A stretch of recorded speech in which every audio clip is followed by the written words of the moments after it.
ಶ್ರೀ ಪೋಷಣ ಶಕ್ತಿ ಅಭಿಯಾನ ಅಂತ ಹೇಳ್ಬಿಟ್ಟು ಒಂದು ಕಾರ್ಯಕ್ರಮವನ್ನ ಇವತ್ತು ಮಾಡ್ತಾ ಇದ್ದೀವಿ. ಇದರ ಉದ್ದೇಶ ಮತ್ತೆ ಅದರ ರೂಪುರೇಷೆಗಳು ಏನು ಅಂತ ಅಂದ್ರೆ, ಶಾಲೆಗೆ ಬರ್ತಕ್ಕಂಥ ಎಲ್ಲಾ ಮಕ್ಕಳು ಪೌಷ್ಟಿಕಾಂಶವನ್ನ ಒಳಗೊಂಡಂತಹ ಆಹಾರವನ್ನ ಸೇವಿಸೋದ್ರಿಂದ ಏನೆಲ್ಲ ಉಪಯೋಗಗಳು ಸಿಗ್ತದೆ ಅಂತ. ಆಮೇಲೆ ನಮ್ಮ ಶಾಲೆಯಲ್ಲಿ ಕೊಡ್ತಕ್ಕಂಥ ಪೌಷ್ಟಿಕಾಂಶಗಳ ಜೊತೆಗೆ ನೀವು ಮನೆಯಲ್ಲಿ ಆರೋಗ್ಯವಾಗಿರ್ಬೇಕಂತ ಅಂದ್ರೆ ಯಾವ ಯಾವ ಪೋಷಕಾಂಶಗಳನ್ನ ನಾವು ಸೇವಿಸಬೇಕು ಅನ್ನೋದ್ರ ಬಗ್ಗೆ ಒಂದು ಸಂಪೂರ್ಣವಾದಂತಹ ಮಾಹಿತಿಯನ್ನ ನಾವು ಶಾಲೆ ಕಡೆಯಿಂದ ಮತ್ತೆ ಅಂಗನವಾಡಿಯ ಸಂಯುಕ್ತ ಆಶ್ರಯದಲ್ಲಿ ನಾವು ಇವತ್ತು ನಿಮ್ಗೆ ತಿಳಿಸ್ಕೊಡ್ಬೇಕಾಗುತ್ತೆ. ಅದಕ್ಕೋಸ್ಕರ ಈ ಎಲ್ಲ ರೀತಿಯ ವ್ಯವಸ್ಥೆಗಳನ್ನ ನಾವು ಆಯೋಜನೆ ಮಾಡ್ಕೊಂಡಿದ್ದೀವಿ. ಏನಂತ ಅಂದ್ರೆ, ಈಗ ನೀವು ನೋಡ್ತಾ ಇದ್ದೀರಾ, ತರಕಾರಿಗಳನ್ನೆಲ್ಲ ಜೋಡಿಸಿದೀವಿ, ಹಣ್ಣುಗಳನ್ನೆಲ್ಲ ಜೋಡಿಸಿದೀವಿ, ಆಮೇಲೆ ಬೇಳೆಕಾಳುಗಳು ಎಲ್ಲ ಜೋಡಿಸಿದೀವಿ. ಸೊ ಎಲ್ಲಾ ರೀತಿಯನ್ನ ತರಕಾರಿಗಳು ಮತ್ತೆ ಹಣ್ಣುಗಳು ತಿನ್ನುವಂತ ವಸ್ತುಗಳನ್ನ ನಾವಿಲ್ಲಿ ಜೋಡಿಸಿಟ್ಟಿದ್ದೀವಿ. ಕಾರಣ ಇಷ್ಟೇ, ಒಂದೊಂದು ತರಕಾರಿ ಅಥವಾ ಒಂದೊಂದು ಹಣ್ಣಿನಲ್ಲೂ ಒಂದೊಂದು ವಿಧವಾದಂತಹ ಪೋಷಕಾಂಶಗಳನ್ನ ನಾವು ಕಾಣಬಹುದು. ನಿಮ್ಗೆ ಪಾಠ ಮಾಡ್ಬೇಕಾದ್ರೆ ನಾವು ಪ್ರತಿನಿತ್ಯ ಹೇಳಿರ್ತೀವಿ, ಯಾವ್ಯಾವ ತರಕಾರಿನಲ್ಲಿ, ಯಾವ್ಯಾವ ಹಣ್ಣುಗಳಲ್ಲಿ ಯಾವ್ಯಾವ ವಿಟಮಿನ್ ಇದೆ, ಖನಿಜಾಂಶ ಇದೆ, ಪೋಷಕಾಂಶ ಇದೆ ಅನ್ನೋದನ್ನ ನಾವು ಎಲ್ಲ ಹೇಳಿರ್ತೀವಿ. ಅಂದ್ರೆ ಯಾವುದನ್ನು ಸಹ ನಾವು ಬಿಡೋ ಹಾಗಿಲ್ಲ. ಊಟಕ್ಕೆ ಕೂತ್ಕೊಂಡ್ರೆ ಅದರಲ್ಲಿ ಎಲ್ಲಾ ತರಕಾರಿಗಳನ್ನು ಅಥವಾ ಎಲ್ಲಾ ಐಟಮ್ಸ್ ಗಳನ್ನು ನಾವು ಸೇವಿಸಬೇಕು, ಯಾವುದನ್ನು ಸಹ ಎತ್ತಿಡಬಾರದು ಅಥವಾ ಬಿಸಾಕಬಾರದು ಅನ್ನೋ ಅದು ಉದ್ದೇಶ. ಪ್ರತಿಯೊಂದು ತರಕಾರಿನಲ್ಲೂ ವಿಟಮಿನ್ಸ್ ಇರುತ್ತೆ ನಮ್ಗೆ.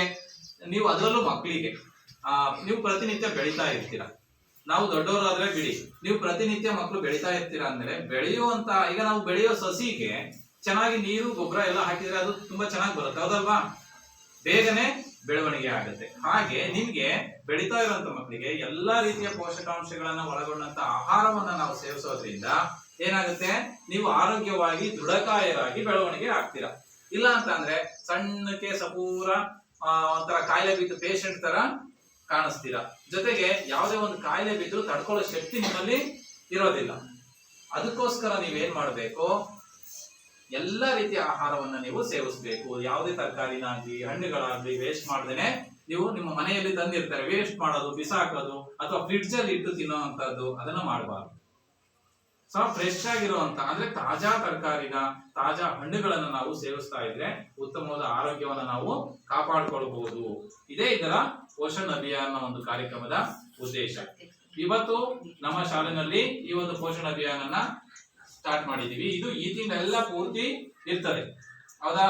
ನೆಕ್ಸ್ಟ್ ನೋಡಿ, ಇಲ್ಲಿ ನೀವು ಕಾಣ್ತಾ ಇದೆ, ಮೊಟ್ಟೆನ ಪ್ರತಿದಿನ ಕೊಡೋ ವ್ಯವಸ್ಥೆ ಮಾಡಿದ್ದಾರೆ ಇವಾಗ ನಮ್ಮ ಶಾಲೆಗಳಲ್ಲಿ. ಎಲ್ಲ ನಮ್ಮ ಶಾಲೆ ಅಂತಲ್ಲ, ಇಡೀ ಕರ್ನಾಟಕ ರಾಜ್ಯದಲ್ಲಿ ಎಲ್ಲಾ ಶಾಲೆಗಳಲ್ಲೂ ಪ್ರತಿದಿನ ಮೊಟ್ಟೆನ ಕೊಡ್ತಾ ಇದ್ದೀವಿ. ಮೊಟ್ಟೆ ತಿನ್ನದೇ ಇರುವಂತ ಮಕ್ಕಳಿಗೆ ಚಿಕ್ಕಿ ಅಥವಾ ಬಾಳೆಹಣ್ಣಿನ ಕೊಡ್ತಕ್ಕಂಥ ವ್ಯವಸ್ಥೆನ ಮಾಡ್ತಾ ಇದ್ದೀವಿ. ನೋಡಿ, ಗೋಧಿಗಳಾಗಿರ್ಬೋದು, ತೊಗರಿ ಬೇಳೆ ಆಗಿರ್ಬೋದು, ಅಕ್ಕಿ ಆಗಿರ್ಬೋದು, ರಾಗಿ ಆಗಿರ್ಬೋದು, ಇದರಲ್ಲೆಲ್ಲ ಕಾರ್ಬೋಹೈಡ್ರೇಟ್ಸ್ ಮತ್ತೆ ವಿಟಮಿನ್ಸ್ ತುಂಬಾನೇ ಇರ್ತದೆ. ನಮ್ಗೆ ದೇಹಕ್ಕೆ ಬೆಳವಣಿಗೆಗೆ ಬೇಕಾದಂತಹ ಶಕ್ತಿ, ಅತಿ ಮುಖ್ಯವಾಗಿ ನಮ್ಗೆ ಶಕ್ತಿ ಬೇಕಲ್ವಾ? ನಡೆದಾಡಕ್ಕಾಗ್ಬೋದು ಅಥವಾ ಓದಕ್ಕಾಗ್ಬೋದು, ಬರೆಯೋಕ್ಕಾಗ್ಬೋದು, ಕೆಲಸ ಮಾಡೋಕ್ಕಾಗ್ಬೋದು, ಎಲ್ಲಾ ರೀತಿ ಶಕ್ತಿ ಬೇಕಂದ್ರೆ ಎಲ್ಲ ಬೇಳೆಕಾಳುಗಳು, ದವಸ ಧಾನ್ಯಗಳನ್ನ ತಿನ್ಬೇಕು.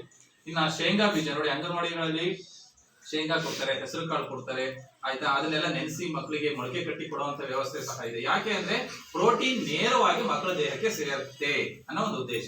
ಅವರು ಮನೆಯಲ್ಲಿ ತಿಂತಾರೋ ಬಿಡ್ತಾರೋ, ಆದ್ರೆ ಶಾಲೆನಲ್ಲಿ ಮತ್ತೆ ಅಂಗನವಾಡಿನಲ್ಲಿ ಉತ್ತಮವಾದಂತಹ ಪೌಷ್ಟಿಕಾಂಶವುಳ್ಳಂತ ಆಹಾರವನ್ನು ಕೊಟ್ಟಾಗ ಅವರ ಆರೋಗ್ಯ ದೃಢಕಾಯವಾಗಿರ್ತದೆ, ಶರೀರ ದೃಢಕಾಯವಾಗಿರುತ್ತೆ ಅನ್ನೋ ದೃಷ್ಟಿಯಿಂದ ಈ ಒಂದು ವ್ಯವಸ್ಥೆಯನ್ನ ಸರ್ಕಾರ ಮಾಡ್ತಾ ಬರ್ತಾ ಇದೆ. ಆಮೇಲೆ ತರಕಾರಿಗಳಲ್ಲೂ ಅಷ್ಟೇ, ನಾವು ಫ್ರೆಶ್ ತರಕಾರಿನ ತಿನ್ಬೇಕು. ಟೊಮೊಟೊ ಆಗಿರ್ಬೋದು ಅಥವಾ ಬೇರೆ ಯಾವುದೇ ಟೊಮೊಟೊ ಯಾವ್ದಾದ್ರು ಹುಳ ಇದ್ರೆ ಅಥವಾ ಕೊಳತಿದ್ರೆ ಆ ತರಕಾರಿನ ನಾವು ಬಳಸಬಾರ್ದು. ಅಡುಗೆಗೆ ಬಿಸಾಕಿ ಒಳ್ಳೆಯ ತರಕಾರಿಗಳನ್ನ ನಾವು, ತಾಜಾ ತರಕಾರಿಗಳನ್ನ ತಿನ್ಬೇಕು ಅಂತ. ಕೆಲವೊಂದು ಹಸಿಯಾಗಿ ತಿನ್ನೋ ತರಕಾರಿಗಳಿದಾವೆ, ಸೌತೆಕಾಯಿ ಆಗಿರ್ಬೋದು, ಈ ಒಂದು ಕೆಲವೊಂದು ಹಾಗಲಕಾಯಿನೂ ಸಹ ಕಹಿ ಇದ್ರು ಕೆಲವರು ಹಾಗಲಕಾಯಿನ ಹಸಿಯಾಗೆ ತಿಂತಾರೆ.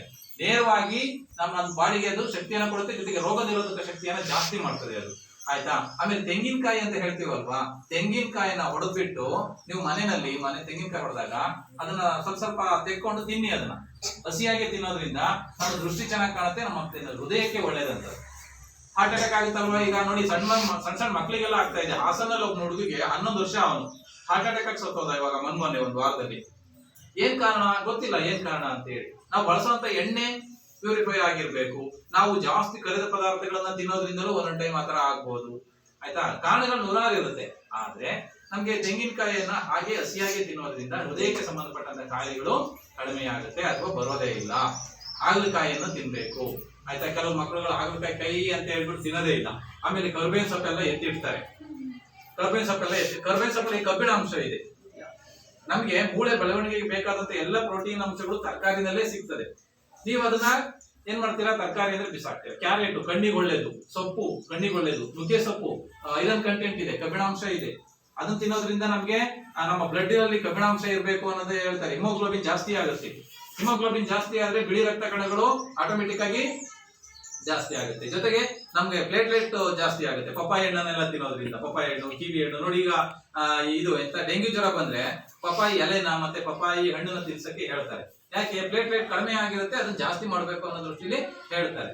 ಸೊ ಇವೆಲ್ಲವನ್ನು ನಾವು ಸಮ ಪ್ರಮಾಣದಲ್ಲಿ, ಏನ್ ಒಂದೇ ದಿನ ಕೂತ್ಕೊಂಡು ಏನೋ 4-5 ಪಪ್ಪಾಯ ಹಣ್ಣು ತಿನ್ಬಿಡೋದು, ಒಂದೇ ದಿನ 4-5 ಬಾಳೆಹಣ್ಣು ತಿನ್ಬಿಡೋದು, ಸೊ ಹಾಗಲ್ಲ.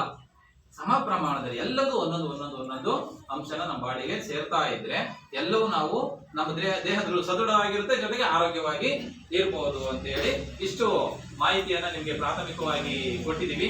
ಇನ್ನ ಉಳಿದಂತೆ ನಮ್ಮ ಶಾಲೆಯ ಮುಖ್ಯ ಶಿಕ್ಷಕರು ಮತ್ತೆ ಅಂಗನವಾಡಿ ಮೇಡಮ್ ಅವರು ಅವರ ಒಂದು ಇದರಲ್ಲಿ ಏನೇನು ದವಸ ಧಾನ್ಯಗಳನ್ನ ಕೊಡ್ತಾರೆ, ಮತ್ತೆ ಮಕ್ಕಳಿಗೆಲ್ಲ ಏನು ವಿತರಣೆ ಮಾಡ್ತಾ ಇದ್ದಾರೆ, ಗರ್ಭಿಣಿಯವರಿಗೆ ಏನೇನು ಆಹಾರಗಳೆಲ್ಲ ಕೊಡ್ತಾ ಇದ್ದಾರೆ, ಸೊ ಅದೆಲ್ಲ ಮಾಹಿತಿಯನ್ನ ಉಳಿದಂತೆ ಅವರು ಹಂಚಿಕೊಳ್ತಾರೆ. ಧನ್ಯವಾದಗಳು.